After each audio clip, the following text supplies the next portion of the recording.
welcome to The Positive Side. I'm Ann DeSantis, and I have a great guest today. I have Rich Henkels. Welcome. Hello, how are you? Good. Good to have you here. My pleasure to be here. Thanks for asking me. I'm flattered. Of course. I'm flattered. Yeah, so he has a great story. You know, this show is the positive side. There's so many facets to the positive side.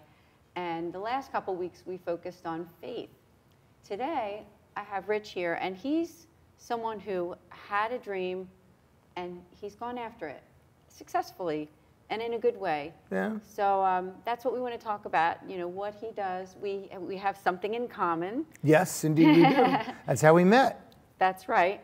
He's a 50-plus model, actor, and voiceover artist. And, you know, that's kind of where it began. And, you know, I thought to myself, he'd be a great guest on the show. So. Well, thank you. I'm flattered by that. Yeah. I don't know if a lot of people would consider me a great guest, but we'll know in the next 20 minutes or a half hour, right? Yes, yes. So, you know, just kind of looking at your life, tell us about, you know, where did this interest start, you know, getting involved in acting? well, you know, the truth is, I probably growing up, you know, I'm one of 12 kids. Oh, wow. Yeah, we were all born in the Philadelphia area. And, Okay. And my parents were they're still alive. God bless us all, because they're phenomenal people. And I'm one of 12. So you kind of, every life was a day in theater in a sense, you know. We're all very, very different people. And so I guess early on, I always liked it. I remember as a kid, you know, listening to the Phillies games on the radio, Richie Ashburn and all the other voices of the Phillies and the Eagles, mind you, and everyone else, and always liking sports broadcasting. And when I was 9, we moved to Utah. And very different. It was a business move for my dad. But years later, we found out it was because of a lifestyle change that my parents wanted. I mean, with all those kids, they wanted a more calm atmosphere. Philly was a big, boisterous city, and Salt Lake was a quieter, sleepier town. So we all were kind of given an opportunity to grow up differently in Utah. Loved it, really loved it. In high school, I got into drama with some friends of mine, Jim Sawaya. And Jim's the kind of guy. Jim's going to see this and go, "Hey, he actually brought me up." Yeah. And I was in, you know, Romeo and Juliet, Dames at Sea, Little Abner. I was Little Abner in high school. Okay. And I had a great time. And so, you know, the bug was there. But in college, I ended up getting into radio. I interned. I went to Boston College, graduated from there, did a lot of great internships, and then I hit the road. And my career really changed at that point because, and I think I mentioned this to you. Yeah. Yeah. I spent 15 years in TV news. The beginning of those 15 years, a bit challenging because coming out of college in 1983, if you're in my age group, there were no jobs in 1983. Oh. None. It was really tough. So I literally packed up a car, one of those drive away, a borrowed car, and drove across the country with 2 suits hanging in the back seat. And I stopped at TV stations from Boston to Los Angeles, parked in the parking lot, threw on my jacket and tie, and interviewed as we went. I went to Schenectady, I went to Scranton, I went to Dayton, Ohio, I went to Topeka, Kansas, all the way across the country. Wow. So that started a 15-year career in TV news. I found a job in Pocatello, Idaho, and the trail was wonderful. In Idaho? Idaho. Okay. Well, because my parents were in Utah. Okay, So I ended up in Utah still without a job in late August. And eventually I got my first job in Pocatello in September. And how long were you there? I was only there for 1 year. Okay. And then I went to Texas. I was in El Paso for 3 years. That's a big difference. It was unbelievable difference. It was funny. You know, I froze in Pocatello. It was the worst winter on record in Pocatello the year that I was there. And then I went to El Paso, where it was hot, you know, 365 days a year for all intents and purposes. And from there I went to Oklahoma City. From there I went to Spokane, Washington. And from there I went to a place called the Quad Cities, which is in about 150 miles west of Chicago. So 15 great years. And I'll wrap it all up by saying that I met fantastic people, wonderful, wonderful people, many of whom I'm still in touch with pretty regularly today. Maybe they're watching. They may be watching. And I know I talk to them a lot on Facebook and some other things. But I've been blessed. I mean, I've met wonderful people. I've worked with great people. I won an Emmy Award with some folks in the Quad Cities. I won a couple of other awards. I was nominated alongside a bunch of people when I was working at Creme TV in Spokane. And that's, but to wrap this side of my life up, I realized that when my son Jack was born, he's my oldest, who's now in college and about to graduate. Hi, Jack. Yeah, Jack, yeah. We make changes, don't we, now? When he was born, I realized I wasn't getting time with my kids. And at the time, I wasn't happy with the dynamic of my work environment. And it's a euphemism for I needed a change. And so I resigned, and at the time I was married to a wonderfully supportive woman who let me resign, and she had a good job. So I started working for the family business, Henkels & McCoy, which anybody in Philadelphia is aware of Henkels & McCoy, very large utility construction company. And I'm realizing this is a really long monologue. This is a story I haven't told in this completion. It's a good opportunity to do it. It actually is, yeah. So I started selling the technology side of industrial work for Henkels & McCoy, and it was really interesting. I learned a lot, and years went by. I did very well. The company did very well. I met some great people. I learned the operational side of business in general. I also learned how to work with C-level executives and people that you normally don't know that you're going to get a chance to meet in your life. But I did, and C-level executives of large companies. And but about 5 years ago, the light went on, and I thought to myself, and this is what I tell people in the classes that I teach, and talk about the positive side. This was really important for me. I was at the dinner table one night with my brother. I had since gotten divorced, and I was sitting there with my brother, who's a year younger than me, and my two sons, and we were complaining about our jobs. And I looked at my sons and I said, this is not the way I want to live my life. And I don't want them thinking that that's what our lot in life is. And now, mind you, I'd been mulling over possibilities, but I made the decision that night to make a change. What the change was going to be, I wasn't quite sure. So that was like 5 years ago, you said? It was about 5 years ago, and then the transition period began, and then it's been 2.5 years since I've been a full-time actor, model, spokesman, teacher, trainer, whatever I can do, And he's been busy with it. I know that because we've met each other on different auditions. That's right. I don't think that in the Philadelphia market, there's not a big group of people that are in that 50-plus crowd. You tend to run into some of the same people, I would think. You do. You do. Every time I walk into any of the casting agencies locally, it's like, old home day, Hey, Mike, how are you? Hey, Bob, how are you? And some of these people are they're just tremendous people. I mean, the men and the women I meet, if you give people a chance, I promise you, you will be gifted in ways that you wouldn't know. That's what I find. That's part of the positive side, I really think. It's just those interactions that you have. And in this business, there's a great opportunity for it. Well, it's tremendous, and the work that you get, you will get more work if you're a nicer person, if you're easier to work with, if you're more fun, if you relax. I mean, and that's something that people from the time that I worked at Henkels & McCoy, there's some of those that probably didn't see a relaxing side of me.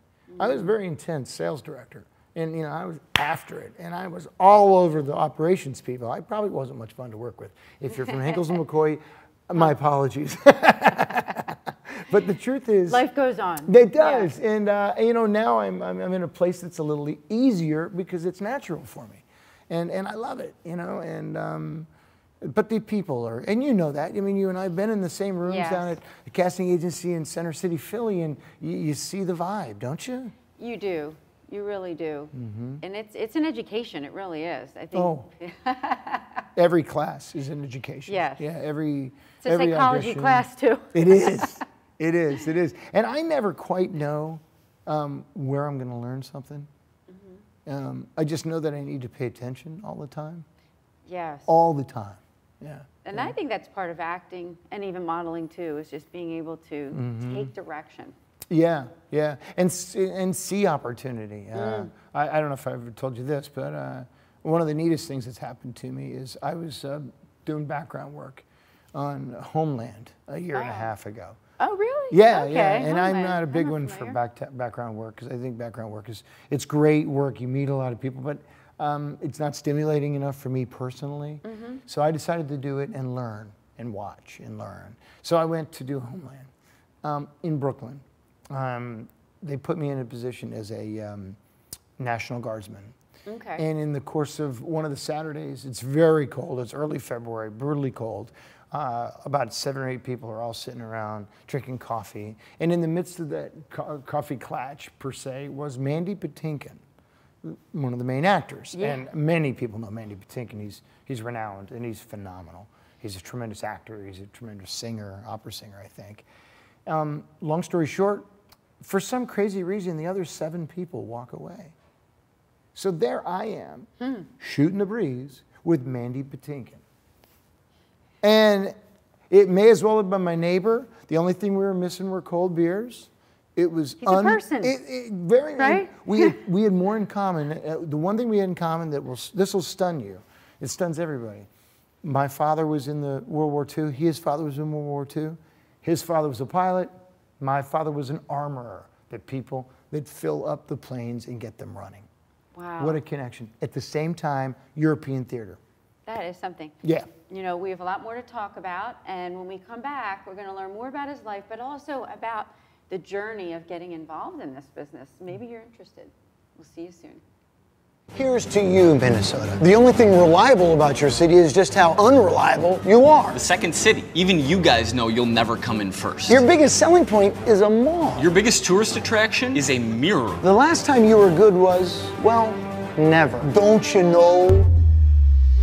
I'm toasting you with the beastly Boilermaker. Crown Royal Deluxe and a light lager. Because it's time to unleash the beast.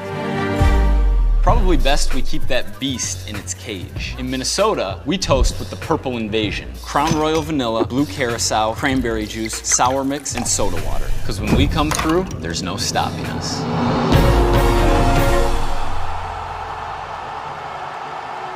Here's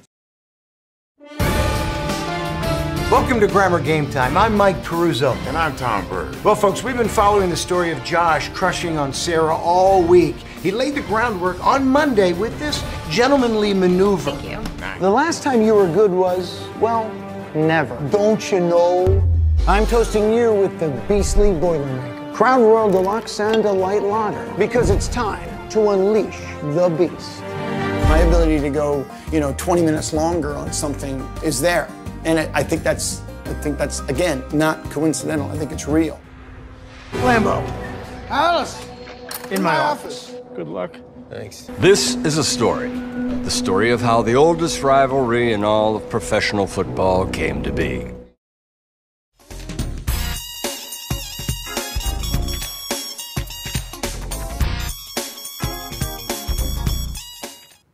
Welcome back to the positive side. Did you enjoy those commercials?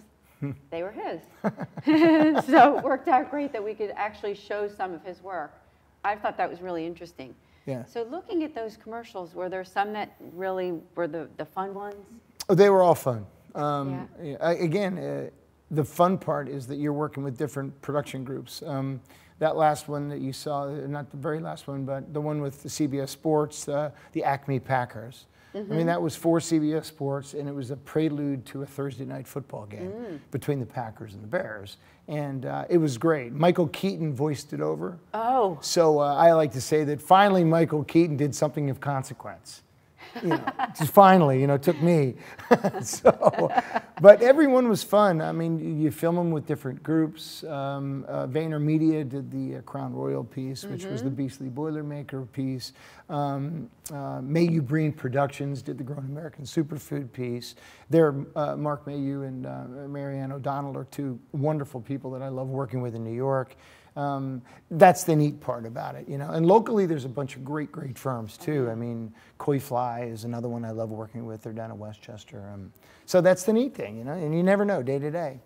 You just don't know. I really like how you put together, I think you told me a friend of yours put together the compilation, that montage. Yeah. Yeah, well, that's what you have to do as an actor. Yes. I mean, you have to put together as much good material. I mean, the key is you have to get good material. Yeah. Sometimes as an actor, you have trouble getting the video back, an MP4 or whatever the file might be. Once you get it, then you have to find a way to put it together well. and a good friend of mine, I'll give him a plug, Paul Monti. He's also an actor and a very good actor, Okay. I might I'll have add. to keep that in mind. Yeah, in case I need absolutely. to have that done. He takes headshots and he Okay. also does edits. You know, mind you, he's very busy. So I mean, how much editing he's doing these days, I don't know. But he did a great job. He and I worked together on the flow of it, how long they ran. You know, I also want to throw out that here's a great example of never knowing. So I submitted in this business, as you know, you submit on 3 or 4 websites for work, and they come back after looking at your headshot and decide whether or not they want you to audition. So I submitted for something, not knowing what it was, other than they needed a sportscaster. Well, I was a sportscaster, so to me it was a no-brainer. So I sent it to an organization in New York, and I get an email back from a group called the Ghetto Film School in the Bronx. So I'm thinking, okay, not really sure what I'm getting into. I go up there, and it's a bunch of very young people. And when I say young, I mean early 20s. So for me, it was your like son's age, my son's age almost. Yeah, almost as young as my son.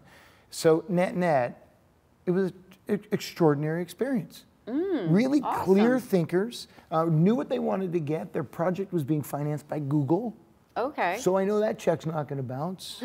You know, it was a really, really neat thing. Sense. And the funnest part, besides the end piece, which you saw part of right there, midway through the shoot, they came back and they said, no, this doesn't feel right. We need you guys to do it this way. And I looked at them and I said, and that's one thing that age does for you and gray hair. It gives you a little bit of legitimacy. And I said to them, well, that is exactly what would happen. Do you want to see what would happen if a sportscaster was doing it? And they said, yeah. So I did it as a sportscaster would do it. Okay. And they were like, oh, yeah, that's exactly what we want. It was wonderful. Younger people looking at me, trusting my judgment, and the pieces ended up being great. They got like, That's a there's good 2 story. of them. They go 18 million hits. 18 million 18 hits million. between 2 pieces, yeah. Oh, that's unbelievable. Yeah. Wow, what a journey, because I know that you've only, just in the last like couple years, that you've really started getting busy with doing this work, 2 years correct? and 2 months. Yeah. Yes, that's awesome. Now, say somebody's out there, you're out there, and you're thinking, hey, you know, I'd like to do this. And now, there's an age range, too. I mean, if you want to become a model or an actor, I mean, I know that there's children, there's teens, 20s, 30s, and our age. I mean, you can be, you know, 50s, 60s and still get involved in something like this. So what advice would you give for someone out there? First of all, don't kid yourself. Okay. Get into this to have fun, because it's hard to make a lot of money. I mean, it's hard to make a lot of money, and I'm lucky enough to have been planner. I was a planner, so I'm able to do what I'm doing and then build up. So I've got a strategy, a business strategy. So that's the first piece of the puzzle. Okay. But do it to have fun, because, you know, as an older person, in my case, I mean, I don't mind saying I'm 57.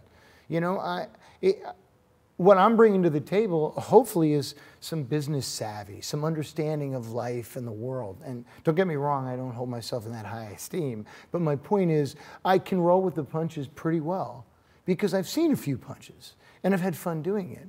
So if you're our age, you know, and you're interested in it, think about it. You know, go to my website, not my website, go to friend me on Facebook. I'm more than happy. I love, and I've told you this 100 times, the thing that's best is the people. And you do better in this business and most businesses when you're better with people, when you care about people. Oh, yeah. If the most important thing is not you, but them, you will do better.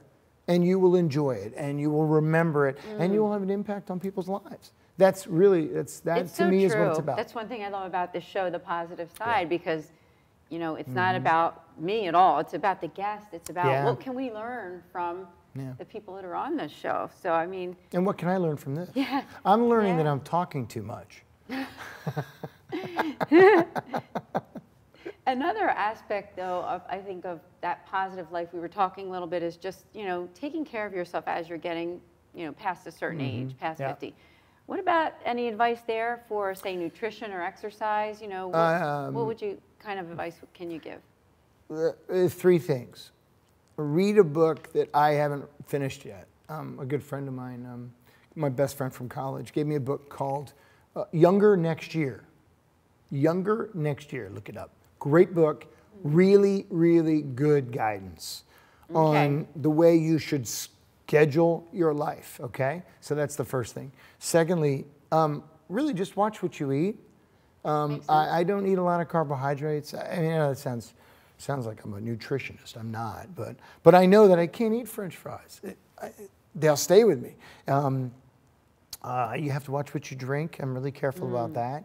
And the truth is, if you get to sleep at a decent hour and you get up early, that makes sense. Getting up early is also better for you in the end. Now, I'm not saying ungodly early, like 4:30 or 5, but I'm always up between 6:30 and 7, and I make it routine. But I eat well, and my kids benefit from that because when I cook, it's better than it used to be. I'm convinced of that. Yeah. Yes, and I think you have to take time for yourself in that way, don't you think? Oh, I mean, just take the time to eat, take the time to rest, take the time to exercise. And who does that anymore? I mean, in our age group, there's so many people that get wrapped up in just being busy. Yes. Going on to the next thing. I think that's a key thing. You said in our age group. I think, the older you get, we're kind of in that middle phase between like our kids' lives, and then if you have, older parents, you're right in that middle. That's right. So. And you can set that pattern in your 30s and 40s, because I've got siblings and nieces and nephews now. That's what we had a big family reunion back in July in Utah. It was 60 some people, and it was wonderful.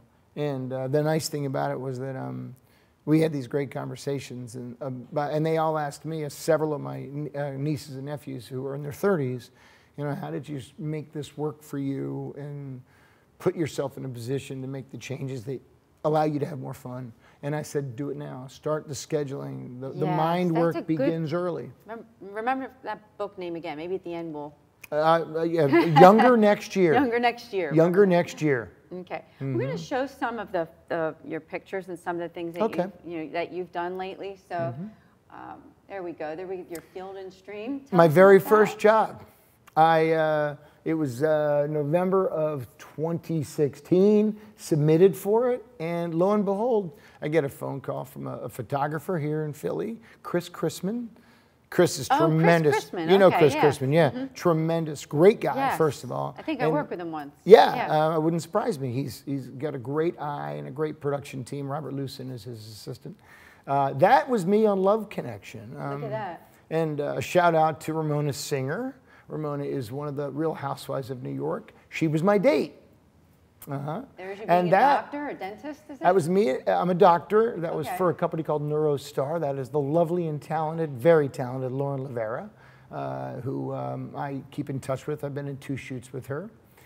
This was a piece I did for a financial institution about retirement planning. Tremendous crew. And you can look at the technology on that guy's shoulder, ladies and gentlemen. Yes, that's a good picture. Yeah, well, it was fun. And the best part is, those are all my clothes. And it's what I showed up in. So there's nothing better than wardrobe saying, "Oh, you're fine just the way you are."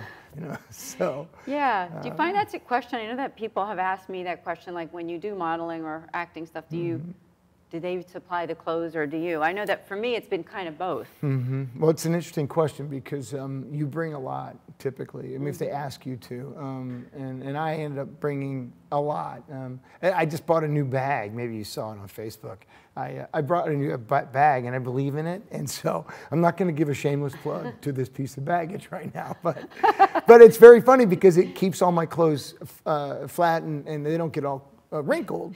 And then, I could bring now on you my have to accessories. tell us what No, you have to look at my Facebook page if you want to find that out. But Check it's his funny Facebook how page. I never would have thought about the importance of something like that until I get into this. And now when you have to show up with 2 suits, 4 shirts, 7 ties, and all these options, you need something you can carry on the train to New York.